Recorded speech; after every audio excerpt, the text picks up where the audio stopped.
넘어진 다윗의 범죄라는 제목으로 말씀의 은혜를 나누고자 합니다.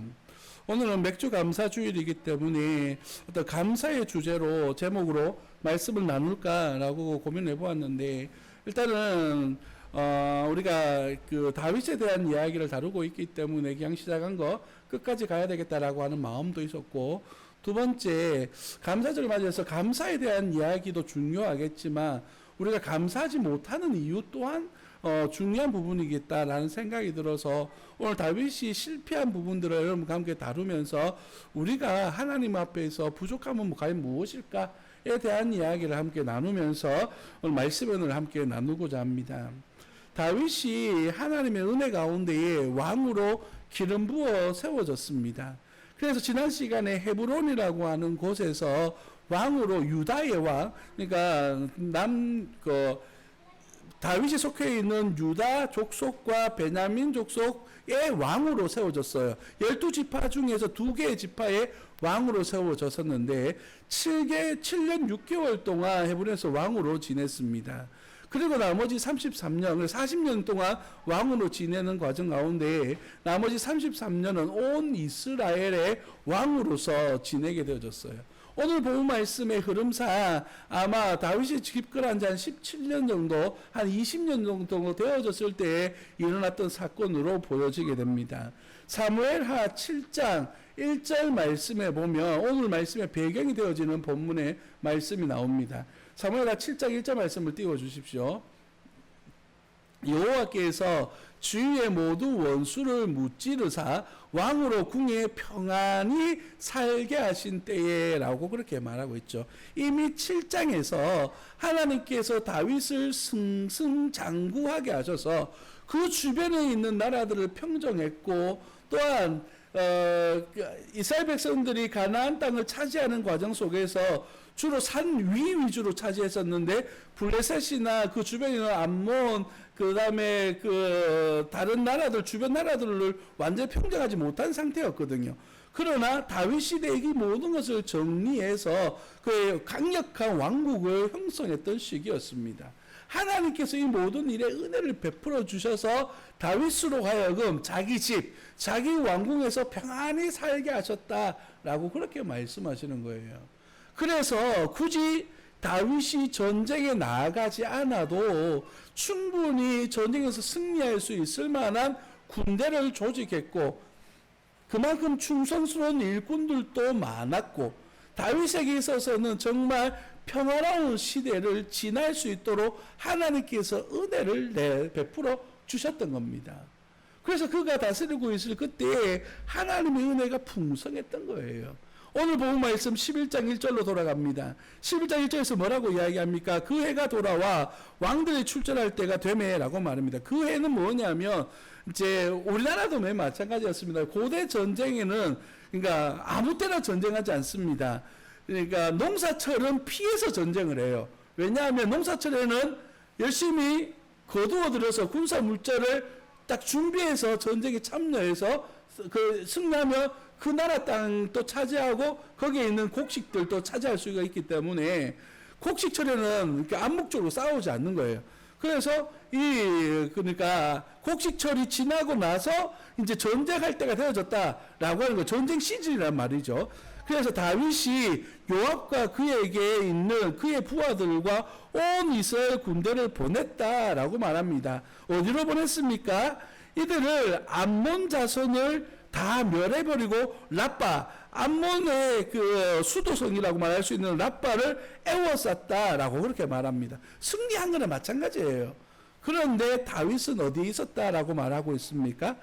본문에서 보니까 다윗은 예루살렘에 어떻게 있다고요? 그대로 있으니라 라고 말합니다. 하나님께서 주신 평화를 다윗이 누리며 살아가고 있는 겁니다. 다윗이 성에 있는 것, 다윗이 전쟁에 참여하지 않은 것, 이것이 문제가 있는 것이 아니라는 사실을 우리는 기억해야 돼요. 하나님께서 주신 은혜란 말이시죠.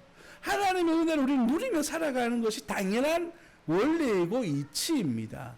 그러나 문제는 뭐냐 하면 그 주신 은혜들을 어떻게 사용하고 활용하며 살아가고 있나라고 하는 것이 문제가 되어진다는 거예요.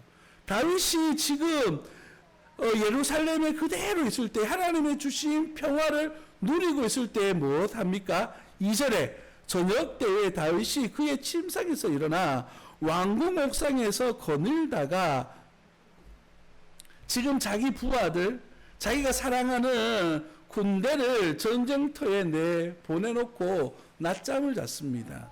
그리고 일어나서 거닐고 있습니다. 옥상을.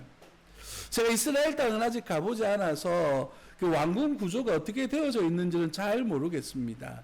또 그리고 왕이 거하고 있는 옥상에서 옆집에 있는 여인이 목욕하는 것까지 보인다? 사실 상상하기 좀 쉽지가 않습니다. 그런데 성경 이야기 그렇게 나오니까 이거 믿고 받아들이는데요. 어찌되었든 간에 지금 다윗의 상황을 보자면 전쟁터에 나아가 있는 자신의 군대와 그를 파송한 왕의 위치에서의 모습은 너무나 달라 있다는 것이죠. 하나님께서 주신 은혜와 평강을 누리는 것은 자기 자유입니다. 그러나 그것을 사용해야 될 상황과 위치와 환경들은 다르다는 것이죠. 그래서 요즘 그런 말이 있습니다. 어떤 장소에 나아갈 때에 어떤 옷을 입고 가야 되는지, 어떠한 격식을 차려서 가야 되는지 이것이 중요하다라고 그렇게 이야기합니다. 가까운 옆나라 일본에는 그 유모차 대비라고 하는 게 있다고 합니다. 저도 처음 들어본 이야기인데 유모차 대비는 뭐냐면 이 아이가 태어나고 난 다음에 이 아이가 이제 그 바깥 나들이 할 때 정도 되어지게 되면 어머니가 아이를 유모차에 싣고 공원에 산책하러 가는 겁니다. 그런데 그 유모차를 끌고 나아갈 때 갖춰야 될 복식이 있답니다. 옷은 어떤 옷을 입어야 되고 또한 화장은 어떻게 해야 되고 아이가 가지고 있는 장난감이나 간식은 어떤 것이 있어야 되는지 이것을 끌고 나아가서 이미 자리 잡고 있는 이 유모차 부대에 가서 인사를 드려야 된다는 거예요.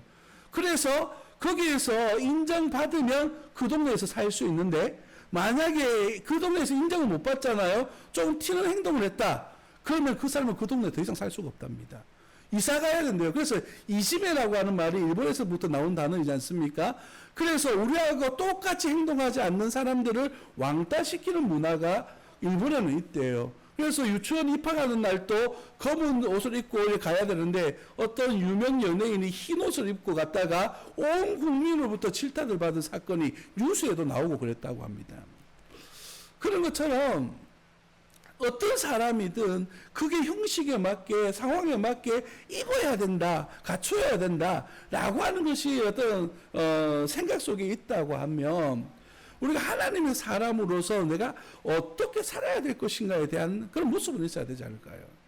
오늘 본 말씀에 드러나고 있는 등장하는 다윗은 한 20년에 가까운 시간을 도망 다니면서 가장 고통스러운 순간들을 지낼 때에 누구랑 지냈습니까?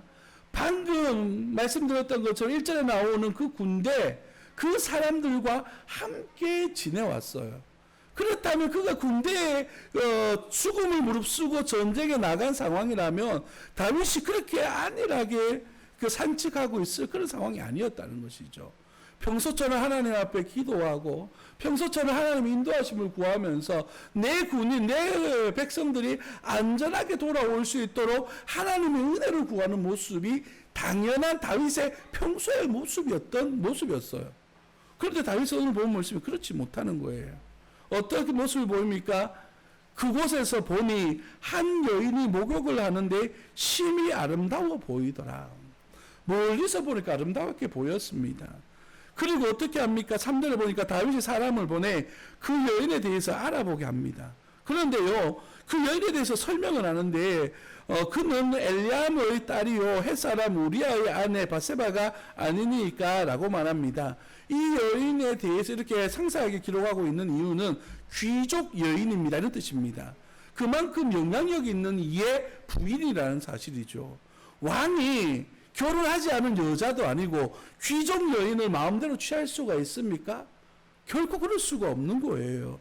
그런데 4절에 보니까 다윗이 전령을 보내어 그 여자를 자기에게 데려오게 하고 그 여자가 그 부정함을 깨끗하게 하였으므로 더불어 동침함에 그 여자가 자기 집으로 돌아가니라.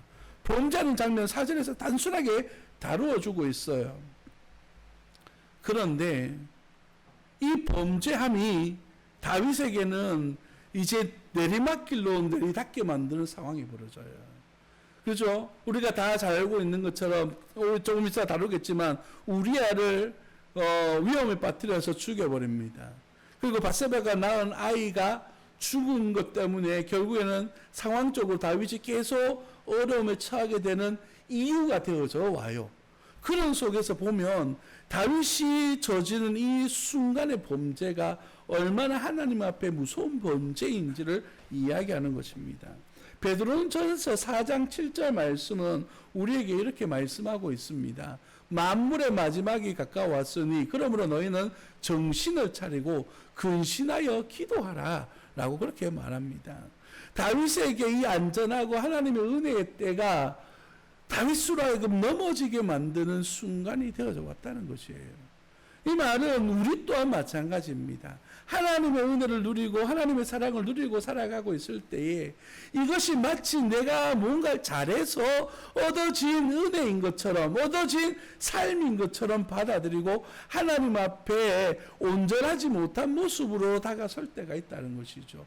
마치 하나님의 말씀 위에 거하는 것처럼 내가 마음대로 하나님의 말씀을 해석할 수 있고 내 마음대로 하나님을 움직일 수 있는 이런 사람이 되어진 것처럼 이해하고 받아들이고 행동하는 사람들이 곧잘 있습니다. 사랑하는 성도 여러분, 그것이 바로 우리를 넘어지게 하는 원인, 이유가 되어지는 거예요.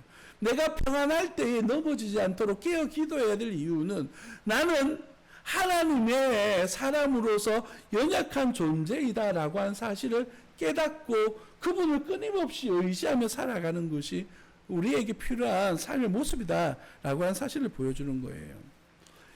이제 다윗은 계획을 세웁니다. 우리아를 불러서 그로 하여금 이제 범죄에 동참하도록 만드는 거죠. 한마디로 어떻게 합니까? 동침한 때문에 우리 아내가 임신을 하게 되니까 우리아를 불러드립니다. 그래서 상황을 만들어서 우리아와 동침하게 만들어서 완전 범죄를 저지른 것처럼 만들려고 계략을 꾸며요. 자기가 가지고 있는 권력을 어디에서 사용하고 있는 것이죠? 죄짓고 범죄하는데 즉 사용하고 있는 거예요. 하나님이 주신 평안을, 하나님이 주신 은혜를 그죠? 잘못 활용해서 범죄한 것까지도 문제가 되는데 이것을 이용해서 또 다른 범죄를 짓게 만드는 것 또한 문제가 되어진다는 거예요. 첫 단추를 잘못 깬다라고 하는 것이 이게 문제가 있는 것입니다.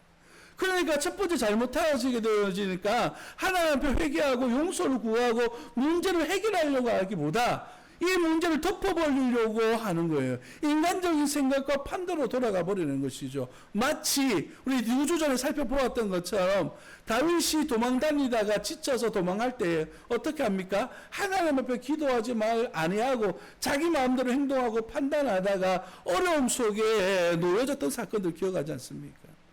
다윗은 과거의 자기의 경험으로부터 배우지 못했습니다. 이것이 바로 우리에게 주는 두 번째 교훈 중에 하나인데 바로 이 안일함이 나로 하여금 더욱더 나태하게 만들 수가 있다는 것이에요. 하나님을 경험하고 하나님의 은혜를 구하고 하나님 앞에 긴장감을 놓지 않는 우리의 모습들이 조금 필요한데 그렇지 못하는 것이에요. 내게 주어진 평안을 누리며 살아가는 것이죠. 예수님의 비유 가운데 이런 비유가 있습니다. 어느 한 부자가 있는데 그 해에 농사가 너무 잘 되어졌어요. 그래서 이 농사 지은 것들을 하나님 앞에 찬송하고 고백하기보다 뭐 하냐면 야 이것을 잘 보관해 둬야 되겠다. 창고 지어야지. 그리고 이것을 가지고 누리며 살아야지라고 행복해하는 거예요. 그 밤에 하나님이 뭐라고 말씀하시죠? 네 생명 내가 오늘 저녁에 데려가면 그 재물이 누구의 것이 되겠느냐. 하나님께서 지금 우리에게 주신 이 은혜들, 내가 지금 누리고 사는 것들은요, 하나님께서 내게 주신 은혜의 것들이에요. 그런데 이것들이 은혜의 것이다라고 하는 사실을 인정하지 못하고 마치 내 것인 양 내 마음대로 쓸 수 있다라고 생각하는 거, 그건 착각이고 나라가 넘어지게 하는 또 다른 원인이 되어진다는 것이죠. 우리아는 돌아와서 하나님과 또한 다윗 앞에서 정직한 모습을 보여줘요. 그래서 그들 다윗의 계획에 넘어가지 않죠. 여러분 사무엘하상 21장 5절 말씀을 보면 이렇게 이야기합니다. 다윗이 제사장에게 대답하여 이르되 우리가 참으로 3일 동안이나 여자를 갖가지 하지 아니하였나이다. 내가 떠난 길로 보통 여행이라도 소년들의 그릇이 성결하였겠거든.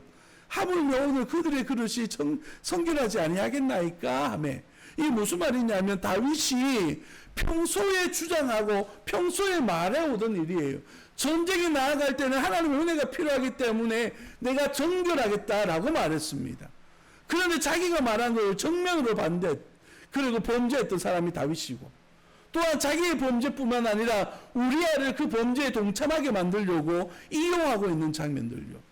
뿐만이 아닙니다. 우리가 이제 조금 더 지나가게 되면 이 일들을 어디에다 넘기고 있습니까?